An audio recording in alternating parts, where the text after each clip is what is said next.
Hello, I'm Chris, and I am so happy you're here. Today we're going to be talking about biblical meditation, what it is, when you should be doing it, how you should be doing it, and how it's vastly different from Eastern meditation that everybody knows about. First, let me pray for us.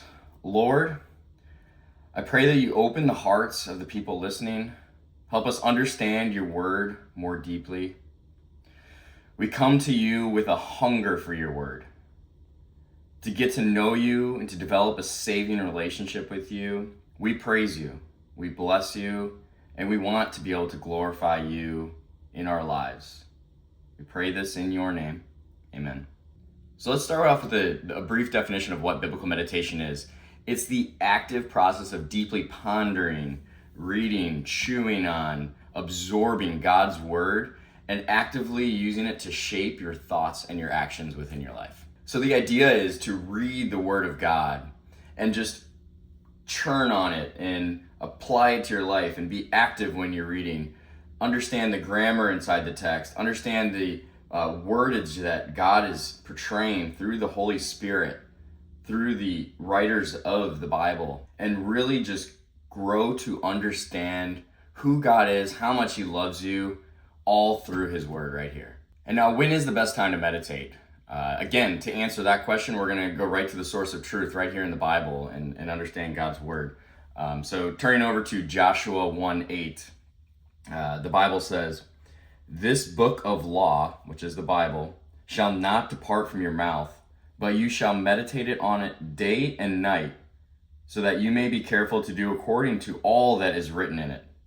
For then you will make your way prosperous, and then you will have success."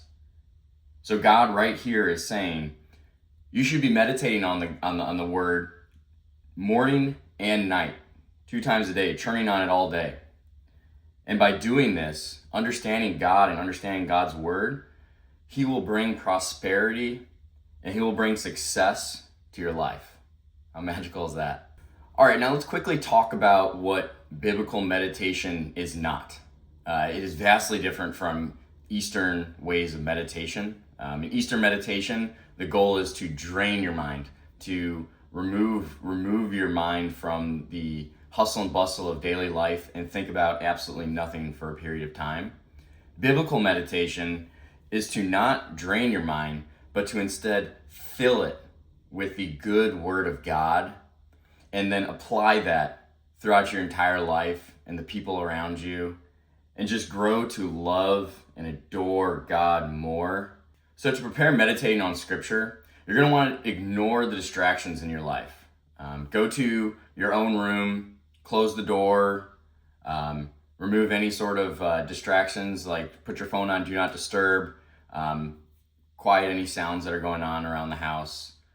We just want to make sure that we're in the presence of the Lord and we honor the presence of the Lord through his word, and we just have no outside distractions while studying the Lord's word.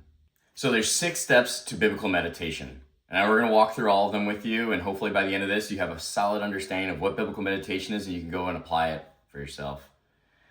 The first step is selecting a piece of scripture. So for this example, if you have your Bible with you, turn over to Psalms 23. We're going to read through verse 1 through 4.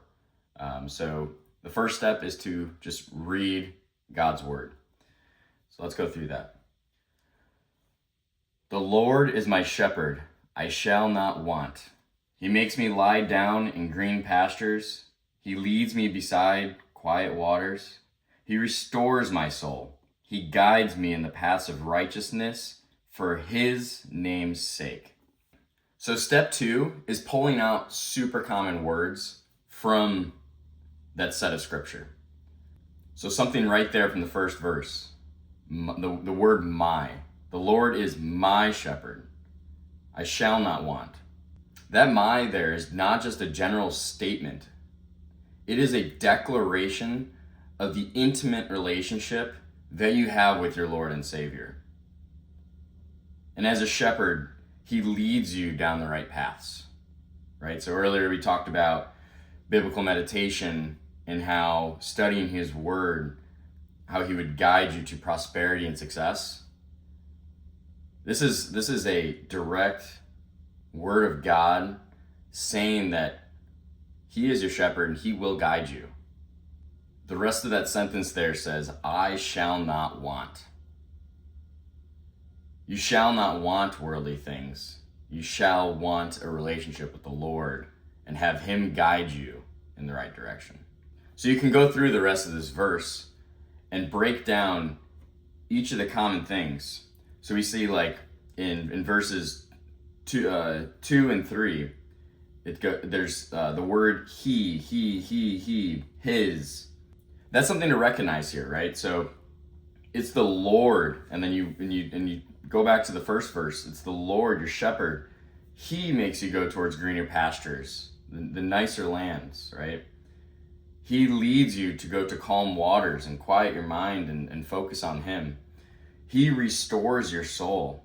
Reading his word and it rejuvenates you, and going to church on Sunday rejuvenates you, and worshiping rejuvenates you.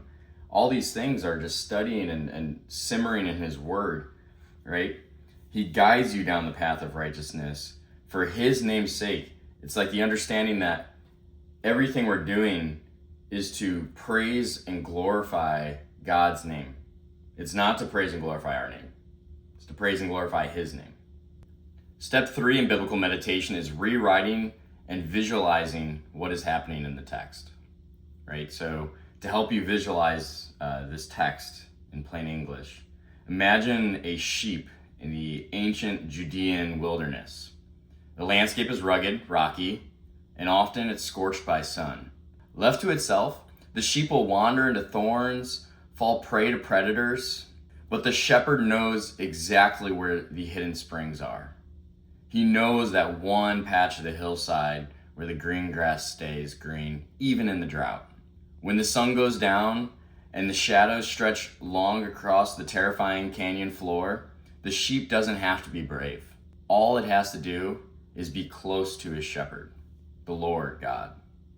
So step 4 of biblical meditation is praying on the word. So we've read through the word, we've looked at common words throughout the word, we've restructured the word and visualized it. So now we want to pray on his word. So let's do that now. Gracious Shepherd, I lift up this listener to you now. I pray that you would feel the weight of your personal care. Where they feel empty, remind us that because you are our shepherd, they lack nothing. Where they feel exhausted, lead them to those quiet waters of your spirit and restore their soul. I pray that even if you're standing in the middle of the dark and frightening valley right now, they would feel the tangible comfort of your presence.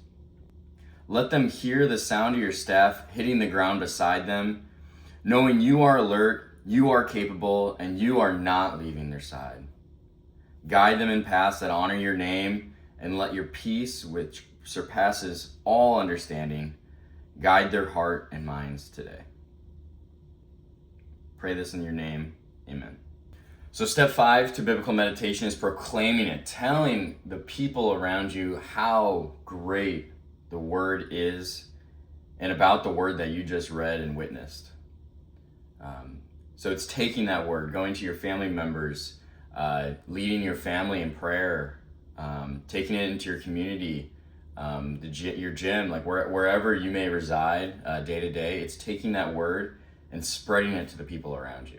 So step 6 of biblical meditation is applying it to your day-to-day life. So it's answering the question is, how can I apply this word that God has so graciously blessed us with to ourselves, to the people around us, and especially to the Lord Jesus Christ. Now that we've gone through the 6-step process of biblical meditation, if this sounds like something that you want to do, you're not sure where to start, I created an app that allows you to select any verse in the Bible and meditate on it. So it'll help you go through each of those 6 steps. It'll read through it. It'll catch the common words. It'll help you understand those words. It'll ask prodding questions, help you apply it to your life, and proclaim it to the people around you. The app comes with a 7-day free trial. I'll have a link down in the bio, and we'll be giving 30% off to YouTube subscribers. So click that link in the bio, get 7 days free trial, 30% off monthly, and I pray that you can get closer to the Word of God. Lastly, if you enjoyed this content, press that subscribe button. I'm going to be coming out with a lot more content like this, and I want to bring in many ears and eyes to the Word of God and help more people glorify Him through His Word. And in closing, I would like to pray for you. Lord, thank you for this day. Thank you for this Word. Thank you for proclaiming in your Word exactly how we should be studying your Word, when we should be studying your Word, the proper way to do it. We pray that you push us into the right directions, allowing us to strengthen your name, not our names. We are so thankful that you are a loving God, a patient God. Allow us to learn and proclaim your word. Spread your word through all your people. We are so thankful for you. We pray this in your name. Amen. Thank you all for being here, and we'll see you again soon.